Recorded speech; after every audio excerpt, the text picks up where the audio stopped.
Let's now talk about typecasting for reference variables, and we'll start with a motivating example. I would like you to consider the following fragment of code and tell me what's wrong with it. Okay, so we'll start with a declaration of gym of certain static and dynamic types, and also we got rs, just another variable which is initialized to be gym. So according to the principle of rules of substitution, you can judge whether this assignment here should be valid or not. That's also polymorphism. And over here, we are trying to invoke rs that set premium rates. And now you want to think about whether or not rs has the expectation as part of its expectation to be to set the premium rates. So now you want to pause the video and think about these three lines. Are they valid or any one of them invalid?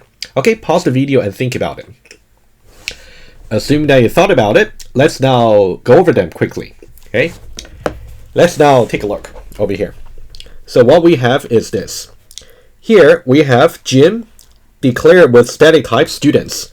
So we have some students reference variable gym over here. So gym should really store the address of some objects that's either of type students or its descendants. Otherwise, it cannot fulfill its expectation on the students, right? That's something we talked about. I just try to review, together with you. And then it's going to be assigned to some new objects. Here, dynamically, should be new resident students.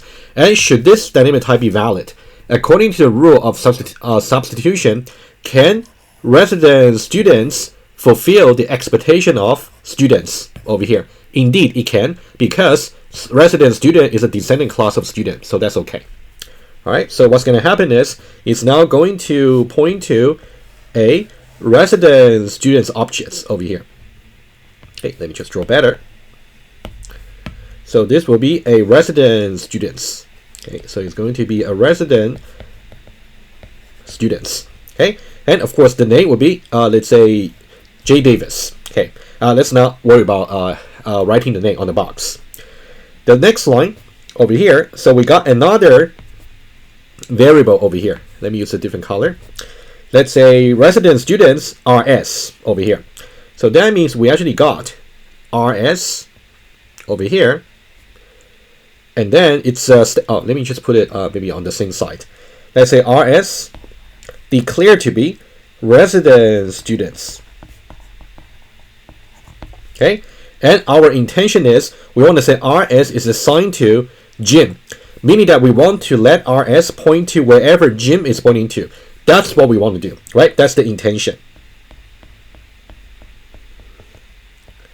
Should this be allowed? Well, if you have really learned well from the previous part of the module, you should know that this part here should not be allowed, right? Over here, this should not be allowed. Should not be valid because the static type of gym, which is students, cannot fulfill the expectations of the static type of rs, which is resident students. The static type of rs, which is resident students. Or put it another way, students is not a descendant class of resident student. It's simply not. So that's why this will not even compile. Right? That's something we learned about in the rules of substitution, and we also summarize this when we talk about polymorphism. Right? It's very important for you to actually know this, hopefully at least up to this point. Nothing new up to now. And of course, if you only consider this line over here in isolation, rs has the static type resident students. Is set premium rate part of the expectation for resident students? Indeed, it is. You can see set premium rates. So what's really wrong is about line number 2. Okay, line number 2 is simply not going to compile. However, I have a concern over here, and let me formulate it as a question, and then maybe you have the similar concern as mine. Here we can see that gym is dynamically pointing to a resident student's objects. Why cannot the compiler be flexible enough to allow this particular resident student's variable to also point to this resident student objects. I know according to the polymorphic assignment like rules for substitution, I simply just cannot assign Jim to RS because I know that statically Jim's static type students cannot fulfill the static type for RS, which is resident student. But can the compiler not just be flexible enough just to say, since Jim is really pointing to a resident student's objects, so I just can point to that resident student's objects by some resident student's variable, right? That's my question. Let me write it down, and then I will try to answer that to you. Okay. Let's say, but given that Jim's dynamic type is resident students. Okay, so you can see its dynamic type is actually resident students by seeing the box over here, resident students. Why can't the compiler know about this and thus allowed RS to point to that objects? It's a very important question, okay, over here. And actually allowed, why can't the compiler know about this? That's part number one. And allow RS to point to that particular objects. Okay, so that's a question. All right, so hopefully you're okay with this question here. Maybe you have the similar concern. We know that we do have the rule about substitution based on the static type. However, given this kind of special scenario, since we know very surely that Jim is pointing to some resident student object at the runtime, so why don't we just make an exception, like an exceptional case in simple cases like this? Just allow RS to really point to resident students. So that's a question. All right. Okay. So having said this, let's now go for a little bit slides, and then I will actually need to give you a little bit intuition about this part over here. Is actually a very, very false claim about the fact that the compiler can actually know the dynamic type for resident for Jim is actually resident students. Okay, in general. Okay, I'll come back to this point in just a moment. Let me just go back to the slides. Okay. Okay, so now this is just to repeat what I just said about why line number one is actually legal, and also line number two is actually illegal, not legal. And then this is the part. Java compiler and actually any language compiler for Python, for C#, for C, any compiler is unable to infer that Jim's dynamic type in line number two is actually resident students in general.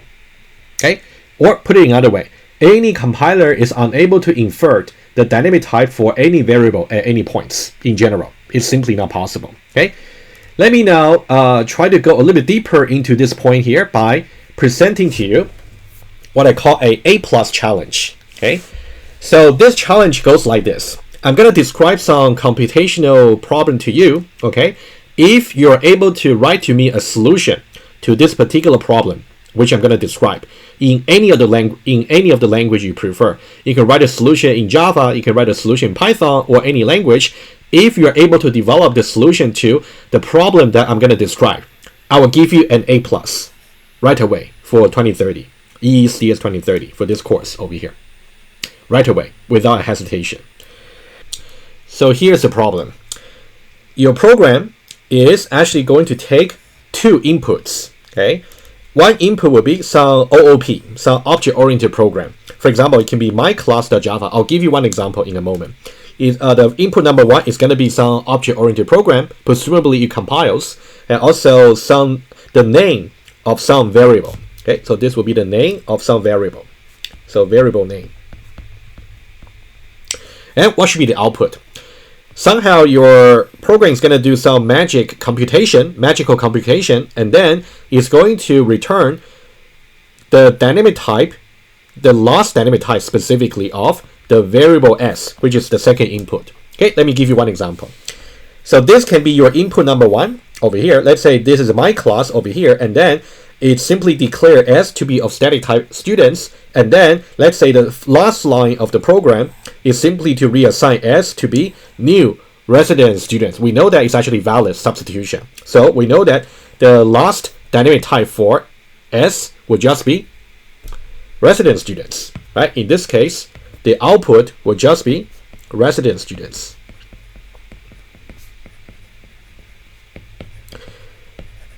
And your program should really be able to take any arbitrary object-oriented program, something like Java, for example, and then I can give you any arbitrary variable name, given that it exists in the program, and they're gonna tell me what's the last dynamic type for that variable. Okay, guys, that's the problem. Hopefully that's clear to you. Let me repeat the challenge again. For the problem I just described, if you're able to develop some programming solution in any programming language you like, taking arbitrary program and taking arbitrary variable name, and then you can figure out the specific dynamic type, the last one for that particular variable, I'll give you A+ for EECS2030. All right, any one of you who may want to think about how to solve this problem here, you can pause the video and then think about it. All right, assuming that you may have thought about it, here's my suggestion to you. Don't try. It's not possible to have such a program. What I just described to you is actually is a problem that's in the category called undecidable problem. Okay, so let me go back to here. Okay, let's say here, when I talk about why can't the compiler know about this, about the dynamic type for example, Jim.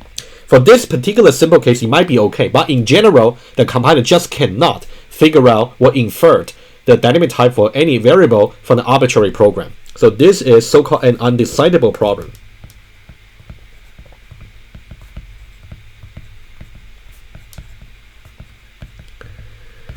So for those of you who are in the CS major, you might be currently concurrently taking a course called EECS2001, the Introduction to the Theory of Computation. And for those of you who might be in the engineering major, I don't think you'll be required to take this course anyway. So the idea about undecidable problem over here is, so there are many problems which the computer simply, you just cannot program a solution for that particular problem. You just cannot. There's no such solution. That's the intuition I want to give to you. And figuring out the dynamic type of a variable is simply like tracking the program line by line by another program. And this is so-called undecidable problem. Okay, it's simply undecidable. Right, let me give you some example right away, right? What if the program I give to you, for example, over here, I simply include over here some while loop. I have some while loop over here, and then I can give some arbitrarily complicated Boolean expression over here, right? As long as this expression here evaluated true, I'm going to get stuck in this particular while loop, and it doesn't matter what's really inside, right? And I can only reach the last line when this particular while loop will actually terminates. But what if the expression over here is simply so complicated, maybe it will terminate at some point, maybe it will not. In the case where this expression will not terminate, what can your program do? What can your program tell me? The only way for your program to really find out this loop is not going to terminate is to really simulate it, and your program will just not terminate either, right? So that my point is, you just cannot actually have such program which will take the two inputs and then terminates and tell me what the output is. There's no such a program. It's simply undecidable. So for the A+ challenge, I'm afraid you just don't try. It's not gonna be possible. It's just my way to really emphasize the point that for any language compiler, including the Java compiler for Eclipse, the reason that they cannot really be flexible enough to really say, since Jim is dynamically pointing to this class of this object over here, so I will simply allow for RS. They just cannot do that, because if they can allow for this, what about other scenarios? If they only allow this but not others, they are not being consistent. So the compiler would say, okay, for anything that has to do with the dynamic type, I simply don't give any opinion, right? All I can do is to look at the static type for the variables over here and then apply the rules of substitution that we spoke about, right? Anything to do with dynamic type, the compiler simply don't know anything about it. They don't even try, because again, it's undecidable problem. All right, guys. I think hopefully that will give you a little bit impression about. Don't ever try to ask why the compiler is not flexible enough about the dynamic type. It's simply undecidable. Okay, let me go back. Okay, let's say, so what can we do? What we can do as a programmer is, if we are so sure that Jim is really dynamically pointing to some resident students objects for to which I think RS can point. In that case, we can force the compiler to believe by using a typecast. That's what we can do. And this is the syntax you will have to know. I'm going to analyze the syntax in detail in just a moment. But this is the syntax you want to know. I just want to point it out to you syntactically. This is a parenthesis you have to write, which will surround some class name over here. And the you may have seen the syntax already. I'm pretty sure you have in the first year.